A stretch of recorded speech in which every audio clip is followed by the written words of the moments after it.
কুফানগরীতে এক নাস্তিক ছিল। সে বলে বেড়াতো, আমি আল্লাহরে দেখি না তাই মানি না। কুফানগরীর লোকজন বলে, আমাদের এক ইমাম আছে নাম নু'মান ইবনে সাবিত, উনার সাথে বসলে তুমি আল্লাহরে দেখতে পাবা। সে বলে, তাই তাহলে তোমাদের ইমামকে ডাকো। সাইয়েদনা ইমাম আবু হানিফা টাইম দিলেন, এই জুমার দিন, আজকে জুমার দিন না, এই জুমার নামাজের পরে ঠিক ভর দুপুরে 2টায় সবাই আমরা একত্রিত হব। নাস্তিকও আসবে, সাইয়েদনা ইমাম আবু হানিফাও আসবে। জুমার সালাতের পরে লোকের বন্যা বয়ে গেল, বাঁধ ভাঙা জোয়ার, অনেক মানুষ। নাস্তিক এসেছে, লক্ষ লক্ষ লোক এসেছে, আসে নাই ইমাম আবু হানিফা।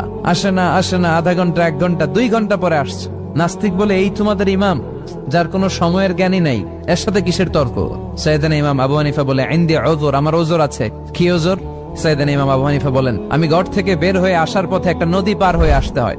আজকে এসে দেখি নদীর মধ্যে কোনো মানুষ টানুষ নাই, নৌকা নাই, মাঝি নাই, কিচ্ছু নাই। তো হঠাৎ দেখলাম পাশে বিশাল বড় একটা গাছ। এই গাছটা এমনি এমনি 2 ভাগ হয়ে গেল। হঠাৎ গাছ থেকে এমনি এমনি লম্বা তক্তা হয়ে গেল। এমনি এমনি তক্তাগুলো জোড়া লেগে